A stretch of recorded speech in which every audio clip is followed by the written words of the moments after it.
Hi, this is Ryan. Welcome back to another video here. In this video, I'm going to at least attempt to take a stone from beginning to end using the Graves CabMate machine. I do have the cabbing machine. I thought it'd be fun just to try to use the Graves to do the process from beginning to end, even though it may take longer. And I don't know how it's going to work. It'll be the first time I'm actually trying to use it for many of the operations. So I guess if you are seeing this video, this intro, at least I must have had a little bit of success with it. I may not be able to speak during much of the use. The water flow on this isn't quite what I can get on the cabbing machines, so I'll be having to use the respirator more for all of the different operations. Hopefully you enjoy, and hopefully we'll have something to show at the end.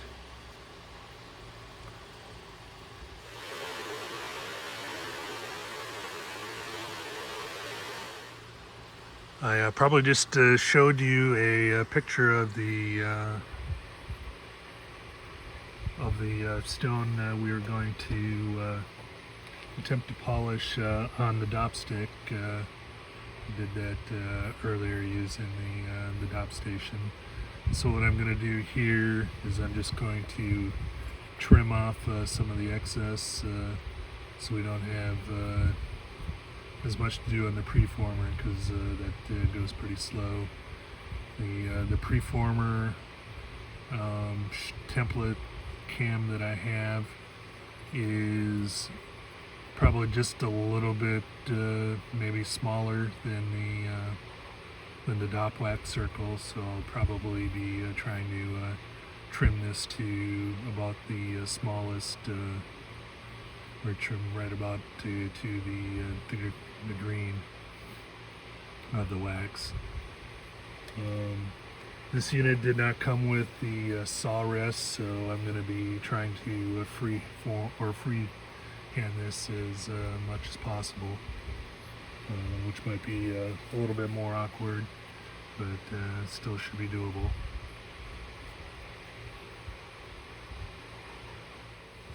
Hopefully, as this gets going, that the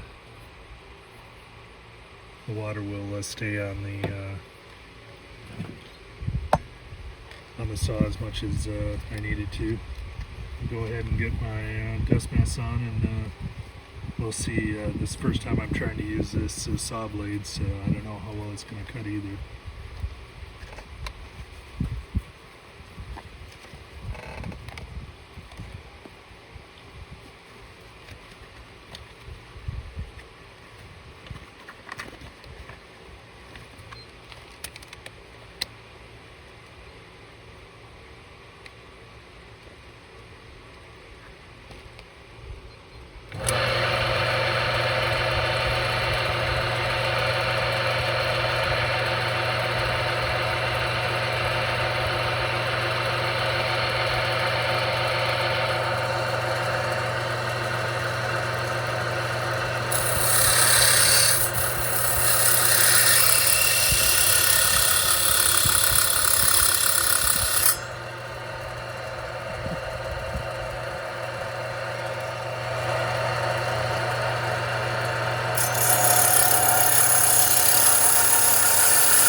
with the real thin blade that I had with the washers that are kind of counterboard.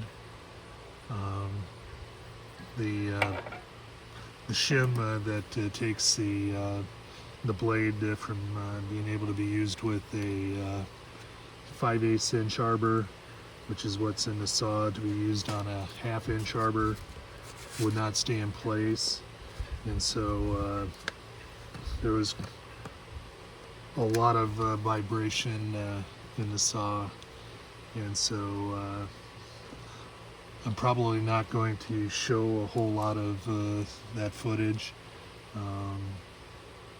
but I did actually get at least a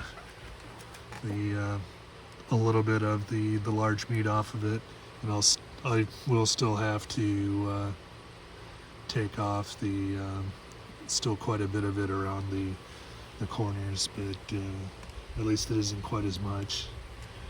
I kind of wished I would have probably been able to show you the saw a little bit better, but it did work. When I'm setting up the cabin here into the preformer, since it's a little narrow, or the shape of the cam is an oval, I need to orient the piece correctly so that the long part that was left there is pointing up when the cam is pointing up, at least pretty close here. And then there is a set screw. My phone is almost dead, so what you're seeing in there is the probably the cord from the or it is the cord from the charger that I forgot to take out of there before I started the shot here. There we go.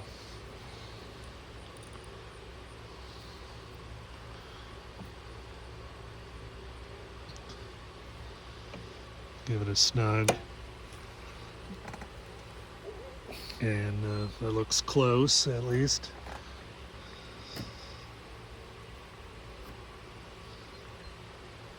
So we'll go ahead and get my respirator back on here real quick, and we'll start on the preformer. I'll probably fast forward through much of this. Is it with the silicon carbide wheel, it goes really slow, and the wheel that's on it, I dressed it, and so it is a 120 grit, was it 37C grade?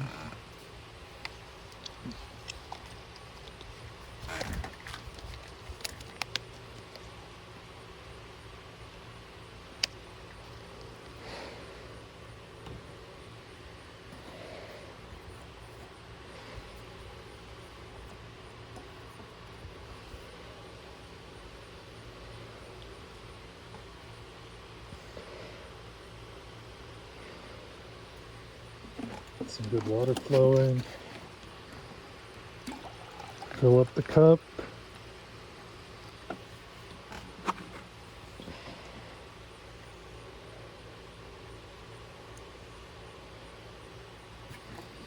You'll see how this works on this piece of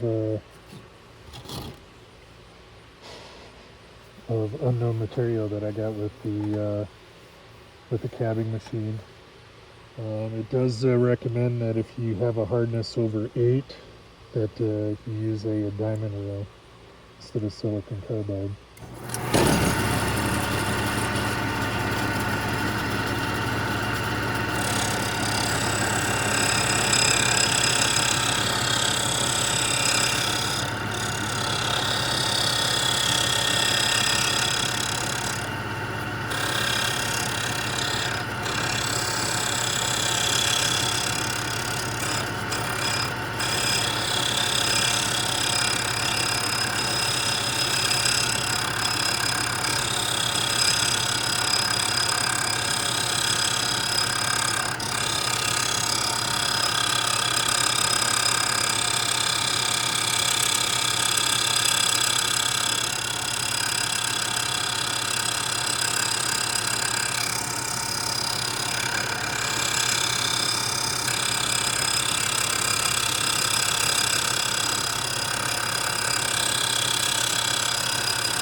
That took a while, so I cut out a lot of the middle footage, and we'll take it out of here. It was hitting for the most part around the whole cam. One issue with this is that all of the pieces and all the thing are they're just round, so they don't hold the clock. So if you put too much pressure on it, it could either the cam could try to turn, or if you don't have the set screw fast enough.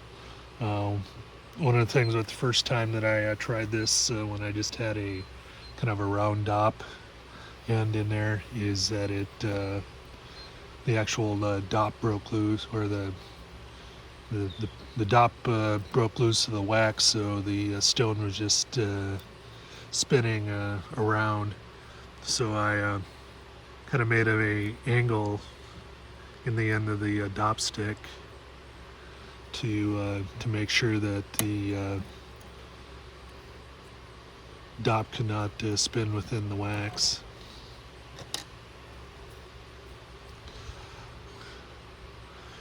I don't know how perfect it is. Was starting to get some blowouts along there, and for some reason there was a little nick still in here, so I may have gotten a little bit too close when I sawed with there, since I was battling with the blade. But this will still be good for doing the demo. In the next part here, I'll be putting on the forming the girdle and forming the dome, but I'll switch out to I don't know if I'll use this wheel here, or if I'll switch out to the drum wheel right away. The middle there, I did have to go in with the dressing stick and dress off the wheel.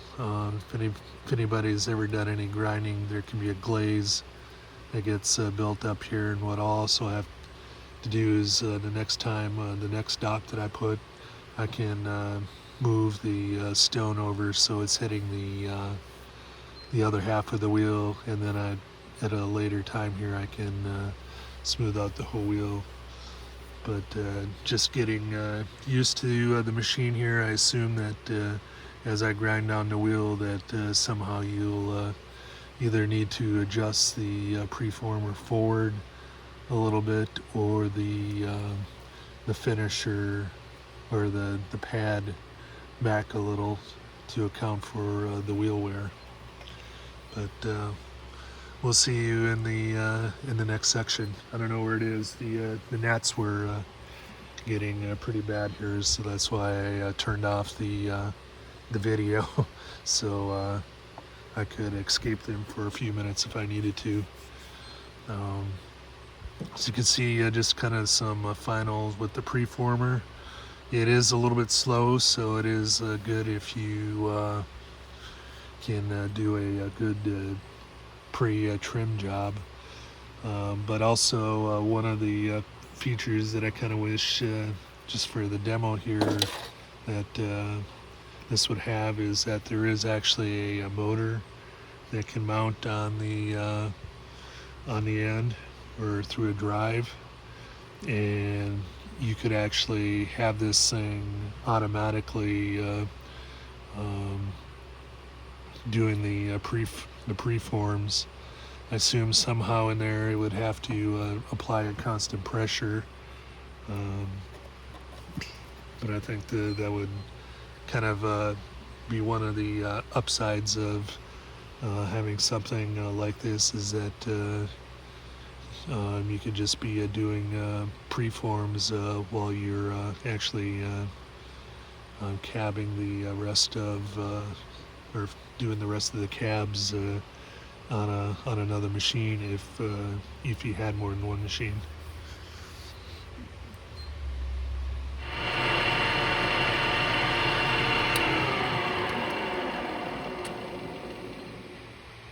just drying off. Hopefully I'll remember when I'm editing this. I don't know whether I had recorded the last or not. So I'm recording this again here. The one thing that I didn't notice to begin with, but the actual preformer was tightened down on here at a slight angle. So that means that if given the angle there, that it actually also formed the girdle angle. So, which is kind of another nice feature of the preformer. The other I was mentioning in the other clip, if I made it, but I'll mention it here again. There's actually a motor that you can get from the for the Graves preformer, which would so it would automatically do the preforms for you. Which, if you had another machine, that might be another useful feature with having the Graves, is that while you're doing the rest of the cab or working on something else, it could automatically be creating preforms for you.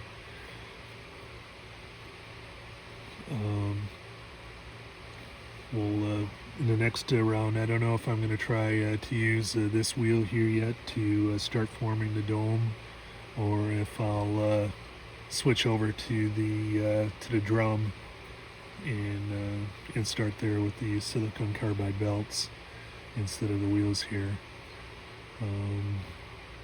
The next, I was in the middle here. I did once use the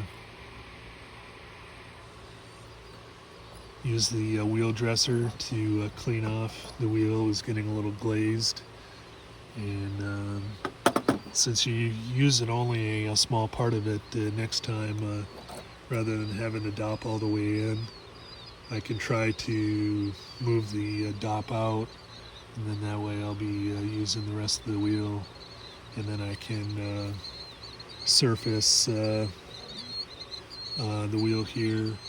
And then I wish I had some manuals here to figure out then exactly how you adjust for the wear of the wheel, whether you do it on the preformer itself or you adjust the pad, or a combination of both. Thanks for watching this section. We'll move on to the dome forming next.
I just got off of the 80 grit belt, and I have changed it over to the 100, and I'll get some water in here and then get started on this stage. The place that I stopped at, which was Minnesota Lapidary Supply, had belts up to 800. So I'm going to go, I started with 80, going to go to 100, then 320, 400, and then 800, and then we'll see what we have to do after that. From what I've read, that silicon carbide bites or belts are a little different as far as what polishes you get based on the grit size than like a diamond will. We'll see.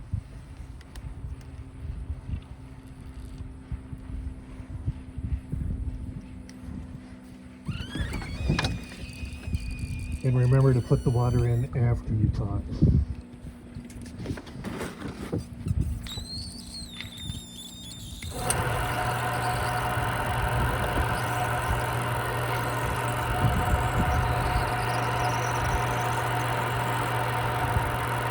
I don't know how well with the sunlight here on the phone, how well that's picking up.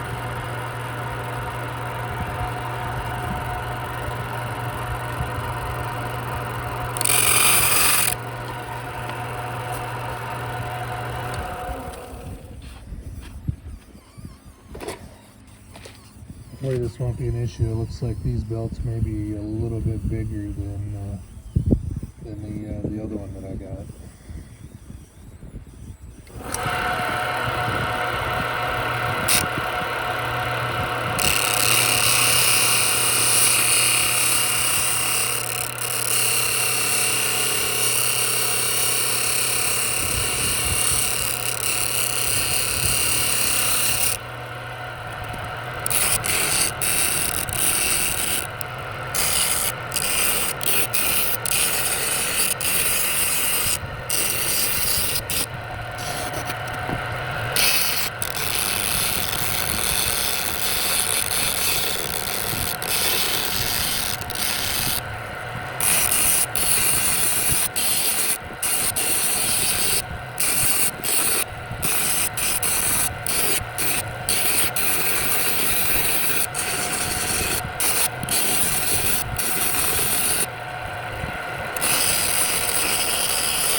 Next we're going on to the 320 wheel.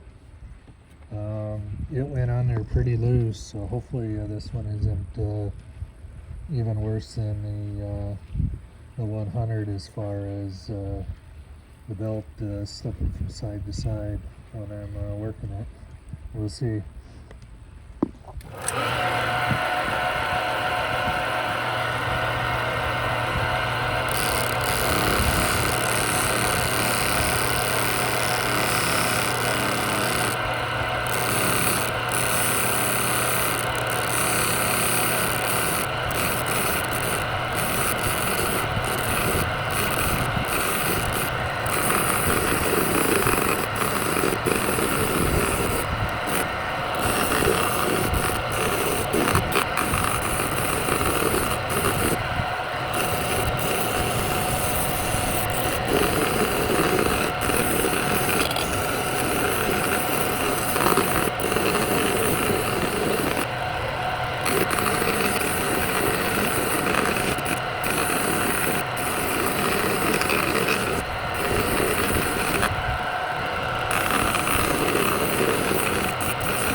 Now we're on to the 400 grit belt.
And finally here we're going to use the 800 grit silicon carbide belt. And I am running all of these on the high motor setting as opposed to low.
For this final part, I'm just going to use silicon or cerium oxide, and it's the orange type. It isn't the optical grade, and that's just mainly because that is what I have. I'll probably, well, I will look at additional pads and some maybe optical grade cerium and some other combinations based on what it recommends to use for various stones, and then what I got. So I'm just going to start it up here, wet it down a little bit more, and see what we can do with this thing. The silicon carbide wheels stopped at 800 grit. I almost thought about throwing on one of my old Nova wheels, but they were never marked, and their colors don't seem to match what Diamond Pacific uses now.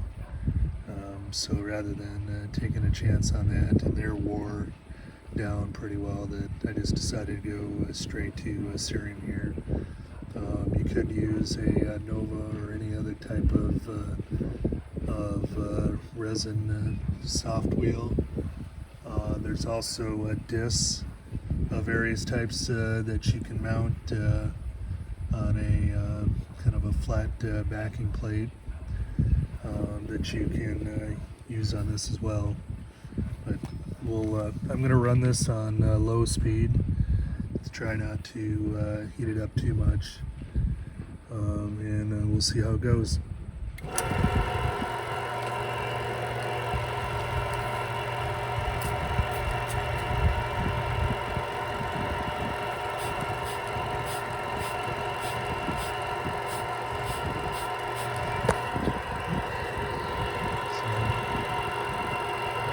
these pads came with the group of stuff that I got in Ohio, which included the CabMate here. So I don't know for sure, other than it is some type of felt with linen, I think, in between, from the way that it looks like.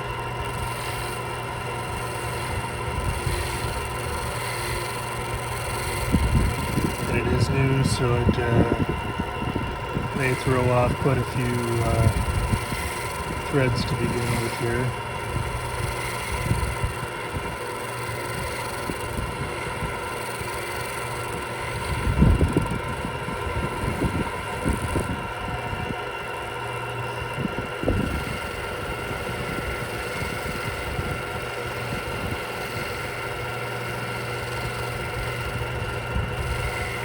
Really, depending on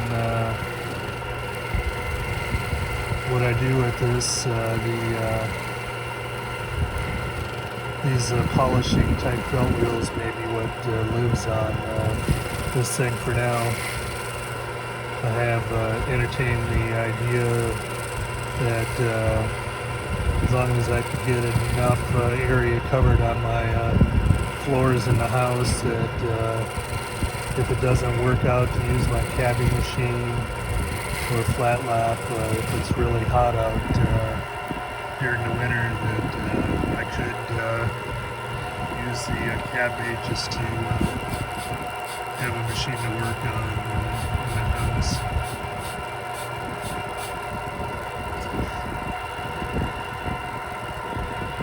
Like I said, I would just have to figure out how to not to get the carpets all wet. Work out the drainage a little bit easier, so there's no issues there. And of course all the splatter that comes off of these machines. Make sure that the walls don't end up too bad.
Just washing it off here.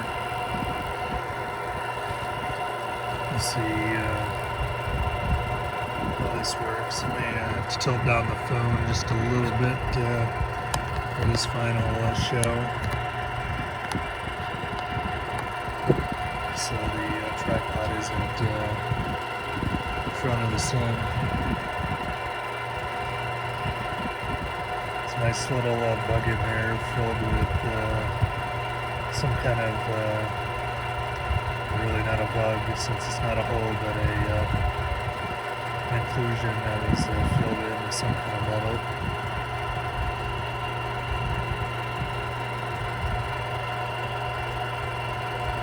I'll get a few still pictures maybe I'm going to throw them at the end here too. Thanks for watching the video here. It was kind of fun taking this thing all the way through. I kind of wish the saw blade situation was a little bit better.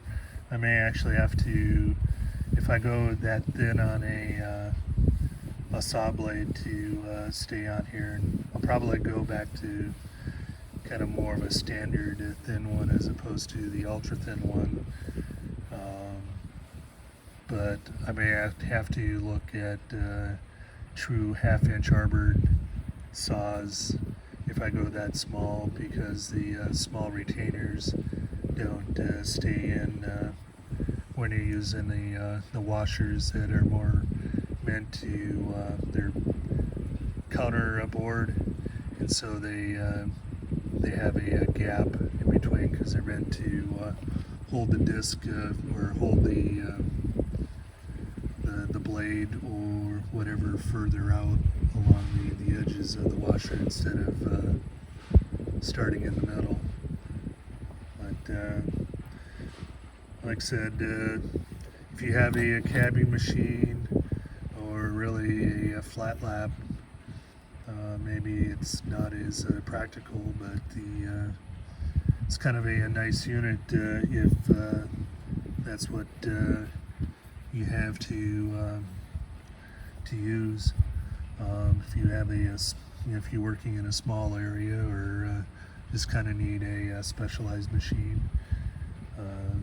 If you're good at forming, it may not be practical to use the preformer if you just want to rough out the shape itself, or if you don't like the ovals or pre-round or round stuff. I don't know how well it would work to be able to preform something that was more at square or odd angles.